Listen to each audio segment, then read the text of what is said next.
बातचीत आखिरकार दोनों के बीच, अमेरिका और ईरान के बीच फेल हो गई है। अभी तक जो चल रहा था ड्रामा वो खुलकर सामने आ गया है।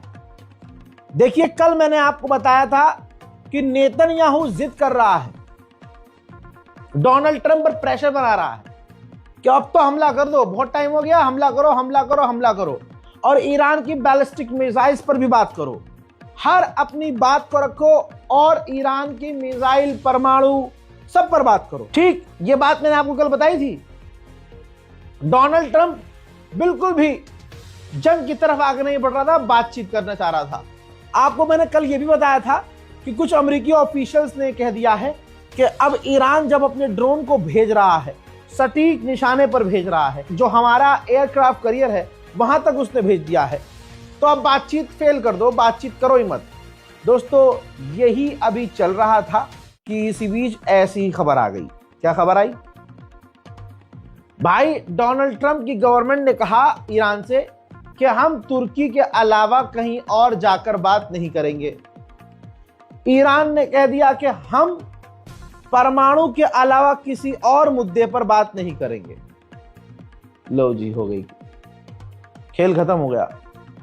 ईरान ने कह दिया कि हम परमाणु के अलावा किसी पे बात नहीं करेंगे, और अमेरिका ने कह दिया, जो कल तक राजी था कहीं भी बात करने को, कि हम तो भाई तुर्की के अलावा कहीं और ओमान पोमान में बात नहीं करेंगे।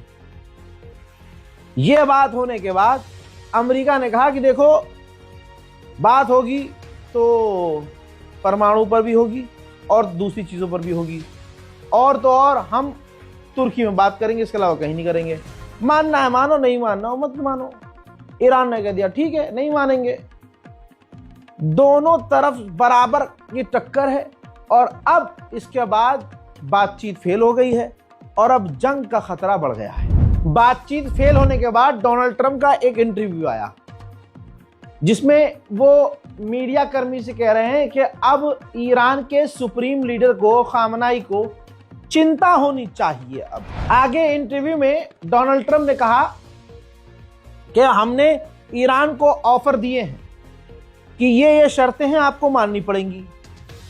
हमने उनके न्यूक्लियर प्लांट्स को पूरी तरह से तबाह कर दिया था, और अब हमें पता चला कि वो अपने न्यूक्लियर प्लांट्स को कहीं और बना रहे हैं और उसकी तैयारी में है। तो हमने धमकी दे दी है कि अगर ऐसा किया तो हम दोबारा हमला करेंगे। उधर अमेरिका को उकसाने वाला इजराइल, उसे अच्छे से पता है कि ईरान हमें नहीं छोड़ेगा, तो इजराइल ने ड्रिल की है। ये खास ड्रिल इसलिए थी कि अगर ईरान एक साथ 2000 मिसाइलें इजराइल पर दाग दे तो ईरान की उन मिसाइलों को इजराइल कैसे रोकेगा। इजरायली ऑफिशियल ने कंफर्म किया है कि अगर अमेरिका ने ईरान पर हमला किया तो हुथीज दोबारा से हम पर हमला शुरू कर देंगे, इजराइल पर हमला शुरू कर देंगे। उधर ईरान ने एक बड़ा सा कारनामा किया है। यह कारनामा उसे अब लगातार करना ही होगा।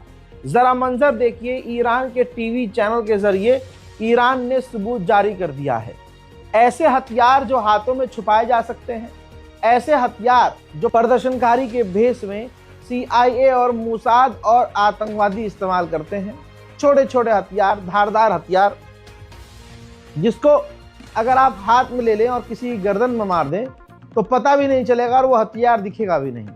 ऐसे हजारों सैकड़ों हथियारों को ईरान की एजेंसियों ने जब्त किया है, जो कि लाए गए थे, भारी खेप लाई गई थी ईरान के अंदर, और वहां प्रदर्शनकारियों को बांटा जा रहा था, और आने वाले समय में फिर से खतरनाक हिंसक प्रदर्शन की तैयारियां। इन तमाम चीजों के बीच ईरान का ऑफिशियल चाइना पहुंचने वाला है शी जिनपिंग से मुलाकात के लिए। चीन के राष्ट्रपति से डायरेक्ट मुलाकात ईरान के ऑफिशियल जाकर करेंगे। इसके बाद दोस्तों, सऊदी अरब के विदेश मंत्री ने ईरान के विदेश मंत्री से फोन पर बात की है।